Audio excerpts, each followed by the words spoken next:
This video is stained glass for posers, first one that I've done and putting up on YouTube, so it'll be a little rough, but I want to get this out because it's 5 in the morning. I've been working on it all night. So, stained glass is something that a lot of people are super interested in and don't really know a whole lot about.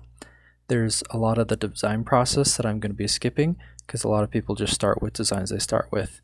The first thing that's important is how to actually cut the glass.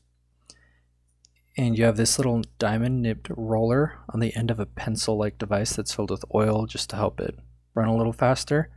And listen to this.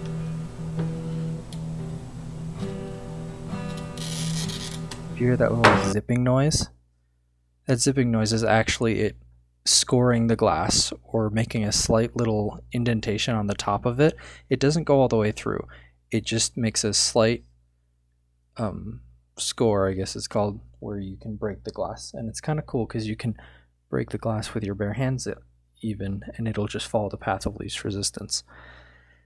And so a lot of it's just this game to figure out how can I score the glass to make it go the direction I want, and kind of getting a feel for when will it go the direction you want, when will it break in a bad direction.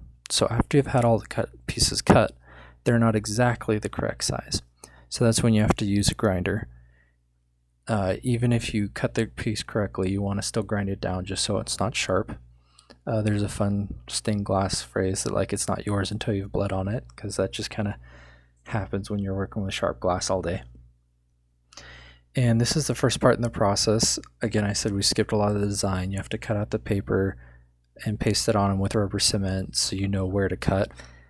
This is the first part in the process where you finally feel like you're getting somewhere. You see the piece being built, even though you're so far from being done. The grinder, there's water in the bed and a little sponge to keep the water coming up to the actual glass area, so it turns into a kind of a wet sand consistency instead of just shards flying everywhere. And another fun thing about when you're making the glass, because you don't actually mix the glass yourself, right? You just buy the sheets, and you can see that I've been placing my pieces on the different glass that I already have bought, and it's a fun artistic decision to figure out which parts of the grain do you want to use, because the glass is mixed, so every piece is different.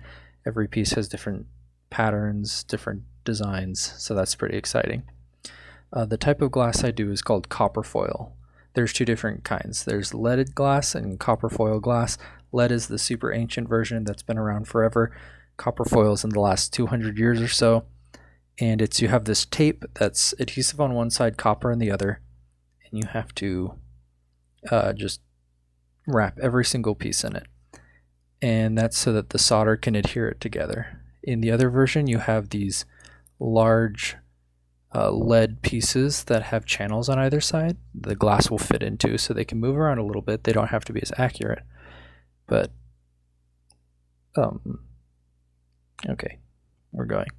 So what I'm doing right now is tack soldering it together.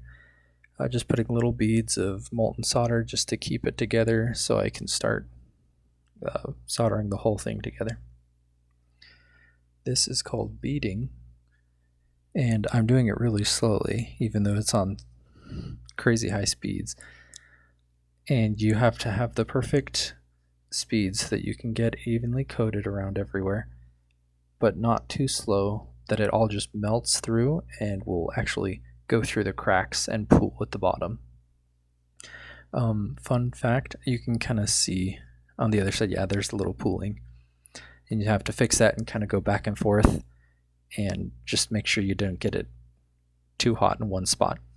You have to flux the metal before you put solder on it, otherwise it won't flow well. That's just some chemical thing I don't understand that I tried doing it without it, and it works miserably. You crack your glass, all sorts of terrible things. The next chemical you need is patina, which oxidizes the solder. It's kind of a light blue liquid you can see in the cup, but the moment it touches the solder, it makes the solder turn this black color. There's other types of patinas that turn it different colors, and this partially protects the metal from aging and things like that, but it's just this tiny, tiny coating on the edge that reacted with the chemical. So you have to do that on both sides, on the edges, and then you have to clean it.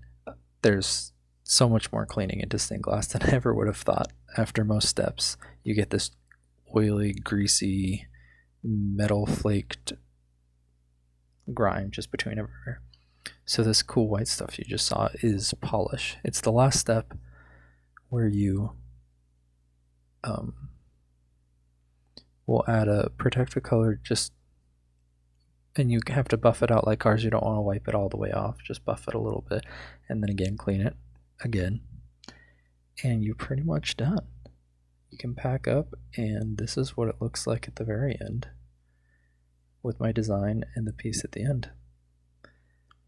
So this is my first video, first try run. I think I might just put this up and fix it later.